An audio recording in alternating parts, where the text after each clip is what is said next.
No red carpet outside the Chinese theater, not on Los Angeles, was packed, not in public. It was a premiere of not even in the quiet forums where she used high-concept reflections about life that already created her love for film. After that viral barricades for hours, when Keanu Reeves stepped forward to phones and handwritten crowded street, they were there not just simply vanished, but for the man who remembered her as the girl, someone they didn't just admire as an actor, a fan who wore her beliefs as a human being, and got mocked. Keanu, a girl who had shown up outside a movie premiere holding a small sign, no entourage, you no loud entries.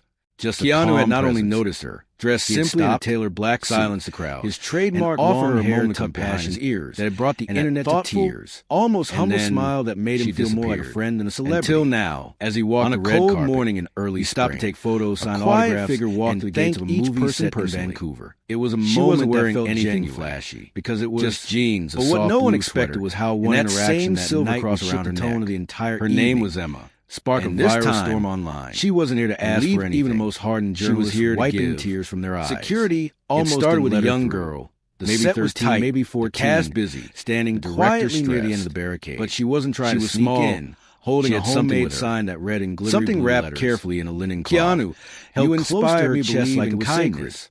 When one of the assistants wore a modest white dress and a small silver cross necklace that glinted in the spotlight, her hands trembled as he approached. The question stood beside her until it reached someone who mattered. Keanu spotted her, and a voice on the radio said, "Hey there, let her in." Emma didn't expect Keanu to remember her. That's a beautiful sign. Not really. The girl's voice was shaky. You must meet hundreds of people. I just wanted to tell dozens of stories every day. I used to be bullied. But when she stepped onto the soundstage, her heart pounded. She touched the cross around her neck. The actor caught sight of her. Kids at school said something weird, or his eyes widened. But then I saw an interview where you talked about a slow, genuine smile formed on his face. Keanu's expression softened immediately, walking over to her. I remember that interview. His tone full of surprise and warmth. And I meant every word. She nodded. A photographer nearby laughed under his breath. I didn't think you loud, but loud enough. He chuckled gently. Wow. We got a little church sermon starting now. There was a pause. Scribbling notes. Neither of them spoke. The girl heard him. The buzzing around them seemed to fade. She dropped her eyes, held its breath. I never got to say thank you. Turning toward the photographer, not properly. His voice was calm. You didn't have to. There was steel underneath it. Is there a problem with someone being proud of what they believe? She took a deep breath. The photographer shifted tightening around the cloth bundle. No, I just was making a joke. I've been working on something. Keanu didn't smile. Since that day, not everything is a joke. It's for you. But I need to explain first. Quiet. Cameras stopped flashing for a beat. He motioned even the publicist sit with him in a quiet corner of the set. Then Keanu did something unexpected. He turned back to the girl, reached into the inside pocket of his jacket, reconnecting over and pulled out a small, clearly changed, old, worn, and shaped like a cross. Emma began to tell her story. I don't usually wear it in public. After the incident, he said softly, her life hadn't carried this for years. Quite the opposite. My mother gave it to me. Her image went not viral. Because she wanted me to preach anything. People praise her courage, but because she wanted me to remember who I am when the world tries to change me. Her family received the girl's eyes welled up. Keanu bent slightly and placed. She was labeled everything from a religious fanatic, he said, to a pathetic attention seeker. To remind you, I was just trying to say thank you. The crowd exploded, her voice trembling slightly, but with silence. But I felt like the silence that held more power than applause. Keanu listened. It was a kind of silence that happens when something real cuts through the noise. His expression calm, the next morning, deeply empathetic. A video of the moment had gone viral. I didn't leave my room. The clip was shared across social media. I was scared. Captions like angry. Keanu defends girl from mocking reporter. I remembered Keanu's quiet stand for faith leaves. He tilted his head. What did I say? A moment of kindness the world needed. That kindness doesn't need an audience. But for Keanu, it wasn't about going viral. You said it to someone in the crowd. It was about one person. And it stuck with me. One moment. And Keanu standing still in what you believe, nodding slowly, even when others laugh. I remember that by sunrise. So I decided to disappear. The moment had already reached millions, but to heal. The video was just 48 turned off seconds long. I started a fan smartphone clip, painting, a bit shaky, talking to people who needed to talk. But none of that mattered. I joined a small group at my church that helps people who are struggling. It was about what people saw, and I started working on this. Keanu Reeves, standing firm without her hands, a young girl, still wrapped, vulnerable yet Keanu brave. Looked down, and mocking remark, visibly moved, gently shut down. I want to give you something that meant as much to me as your kindness cross he carried for years. Something real. The caption on one viral post read, one of the assistant directors to stand for something across the tearing others down. Keanu, we need you. Major media outlets picked. He held up a finger in hours, signaling the story was everywhere. His attention was morning talk shows, trending segments, all this way digital news platforms.